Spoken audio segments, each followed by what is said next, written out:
अस्सलाम वालेकुम नाज़रीन, सौरभ बरकत आपसे मुखातिब है। इस हुकूमत के आखिरी दिन है। आज चंद आखिरी दिन इस हुकूमत के पास रह गए हैं, लेकिन इस दौरान मुल्क के अंदर बहुत सारे बिल्स मंजूर किए जा रहे हैं, बहुत सारे नए कानून बनाए जा रहे हैं, बहुत सारी लेजिस्लेशन की जा रही है।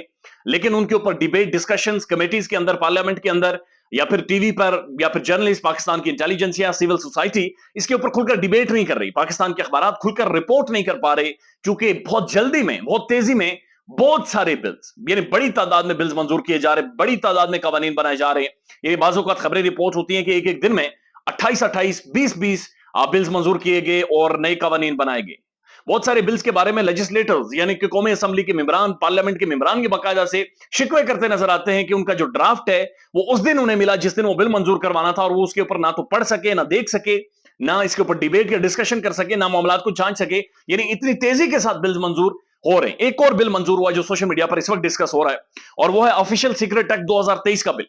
इस बिल में रियासत के हसास इदारों को यह इजाजत दी गई है कि आप बगैर वारंट के किसी के घर में भी जा सकते हैं, उसके घर में, घर के अंदर जाकर तलाशी ले सकते हैं, कोई भी डॉक्यूमेंट वहां पर सीज कर सकते हैं, कोई भी इलेक्ट्रॉनिक गैजेट वहां पर सीज कर सकते हैं, और किसी भी शख्सियत को आप पकड़ सकते हैं। यानी ये रियासत के हसास इदारों को बाकायदा से एम्पावर कर दिया गया है कि जनाब वो ये सारी चीजें बगैर वारंट के कर सकते हैं। और उसके बाद सारे मामले को जो इन्वेस्टिगेट करेगा, अगेन वो पाकिस्तान की एजेंसी का एक हिस्सा होगा, ऑफिसर होगा, इन्वेस्टिगेटर होगा, और वो एफआईए के जो डायरेक्टर हैं उनकी इजाजत के बाद वो सारे मामले को इन्वेस्टिगेट करेगा। अगर जरूरत पड़ी तो एक लार्जर कमेटी भी बना दी जाएगी। लेकिन उससे पहले का जो प्रोसेस है कि किसी भी घर के अंदर आप जा सकते हैं बगैर वारंट के, और आप कोई भी चीज सीज कर सकते हैं, और बाय फोर्स, यानी ताकत के जोर पर भी आप घर के अंदर जा सकते हैं और बहुत सारी चीजें चेक कर सकते हैं।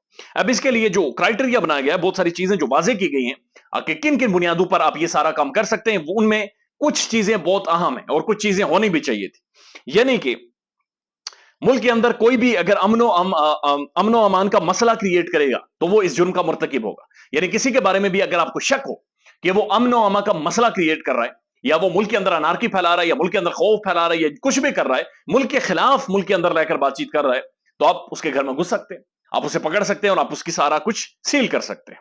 उसके बाद किसी भी इंटेलिजेंस ऑफिसर की जो शनाख्त जाहिर करता है, अब यह अहम तरीन बात है, चूंकि जो रियासती इदारे हैं, हसास इदारे हैं, जो हसास नोयत के काम करते हैं, बहुत सारे मामला को डील करते हैं, उनकी शिनाख्त जाहिर नहीं कर सकते। और अगर उनकी शिनाख्त जाहिर होती है तो जाहिर उन शख्सियात को, ऑफिसर्स की जान को खतरा होता है। लिहाजा अगर आपने ये किया है तो आप इस जुर्म के मुर्तकिब होते हैं।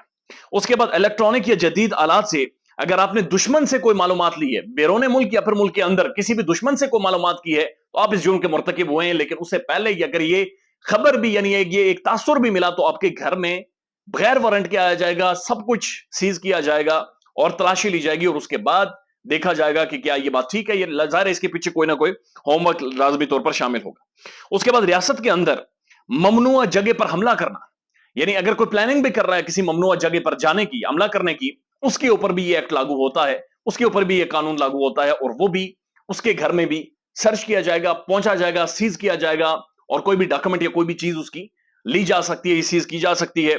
और इन सारे मामले को जो इन्वेस्टिगेट करेगा, अगेन वो एफआईए का एक इन्वेस्टिगेटर होगा, और वो सारे मामले को सामने रखेगा। बहुत सारी चीजें ठीक है, बहुत सारी चीजें होनी चाहिए, लेकिन डिबेट के बगैर नहीं, डिस्कशंस के बगैर नहीं। पाकिस्तान का मीडिया इसके ऊपर बोले, पाकिस्तान की इंटेलिजेंस या पाकिस्तान के तजियाकार, पाकिस्तान के हिस्टोरियंस इन सारे कवानीन के ऊपर डिबेट करें, डिस्कशंस करें। क्योंकि ऑलरेडी पाकिस्तान के अंदर स्पेस बहुत कम है, बोलना बहुत मुश्किल है, यहां पर डर लगता है। ये एक रियलिटी है कि आपको बात करते हुए सोचना पड़ता है, चूंकि यहां पर डर लगता है बात करते हुए, आप खुलकर नहीं बात कर सकते। ये एक फैक्ट है। इसमें अगर कोई ये समझता है कि ऐसा नहीं है तो वो झूठ बोलता है। हकीकत बात यह है कि बहुत कुछ सोचना पड़ता है, और बहुत कुछ सोचने के बाद, समझने के बाद, बाजू का 6-6 दफा आप वीडियो को रीडू करते हैं कि आपको महसूस होता है कि शायद कोई अल्फाज आपके ऐसे थे, उनसे तासुर शायद कोई खराब जा सकता है, लिहाजा आप इसको दोबारा से रिफाइन करें। ऐसे हालात है, एक मुआशरा जो श्रिंक हो रहा है, जहां पर बोलने की आजादी नहीं है, जहां पर खुलकर गुफ्तगू नहीं कर सकते, डिस्कशन नहीं कर सकते, जहां पर बहुत सारी पाबंदियां हों, जहां पर हुकूमत इस तरह के कानून बना रही हो बहुत सारे। यानी मैं देख रहा था मजहर अब्बास साहब, जो पाकिस्तान के प्रोमिनेंट तजियाकार हैं, हिस्टोरियन हैं, बहुत सारे लॉज को समझते हैं, उनका एक तजिया था, और उन्होंने ये कहा कि बहुत सारे बिल्स प्रेशर में भी मंजूर करवाए जा रहे हैं, और हुकूमत को अंदाजा नहीं है कि बहुत सारी स्पेस श्रिंक कर दी गई है। और इसमें सबसे ज्यादा जो स्पेस श्रिंक हुई है, पाकिस्तान में बोलने वालों की हुई है। आजादी इजहार राय के ऊपर कदरने लगी। आप बात नहीं कर सकते, आप इदारों के ऊपर बात नहीं कर सकते, आप पार्लियामेंट की, यानी अंदाजा लगाएं, एक बिल मंजूर किया, कानून बनाया गया کہ پارلیمنٹ کی جو ہے جناب اس کی جو حساسیت ہے اس کو بھی کوئی نہیں چھیڑ سکتا. یہ پارلیمنٹ ایک عوامی فورم ہے. ایک پارلیمنٹ وہ فورم ہے جہاں پر پارلیمنٹرین جاتے ہیں جنہیں لوگ ووٹ دیتے ہیں. یعنی گلی کے نکر کا جو گاما ہے, جو ماجا ہے, جو خالد ہے, وہ اسے ووٹ دیتا ہے. اس کے بعد جا کر یہ پارلیمنٹ میں بیٹھتے ہیں, لیکن اس کے بعد یہ کہتے ہیں کہ وہی بندے ہمارے بارے میں بات چیت نہیں کریں یا پھر ایک لائن کراس نہ کریں, کھل کر ڈسکشنز نہ کریں.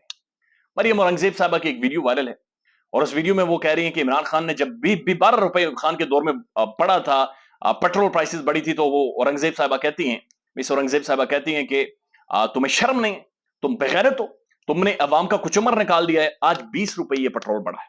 یہ سب فراڈی ہیں. حقیقت بات یہ ہے کہ یہ سب ہم سب کو ڈھکوسلا ڈرامہ کر کے ایک بندر ناچ کر کے دکھا رہے ہیں, اور ہمارا کچمر انہوں نے نکال دیا ہے. روٹی کھانے کے پاکستانیوں کے پاس پیسے نہیں ہیں, اور گاڑی کے اندر یقین کریں جو پہلے 5,000 کا فیول ڈلواتے تھے, اب وہ اتنا فیول ہوتا ہے کہ آپ آدھا مہینہ بھی اس میں ڈرائیو نہیں کر سکتے. یہ حالات اس ملک کے اندر ہو گئے. خیال رکھیے گا اپنا. اللہ حافظ.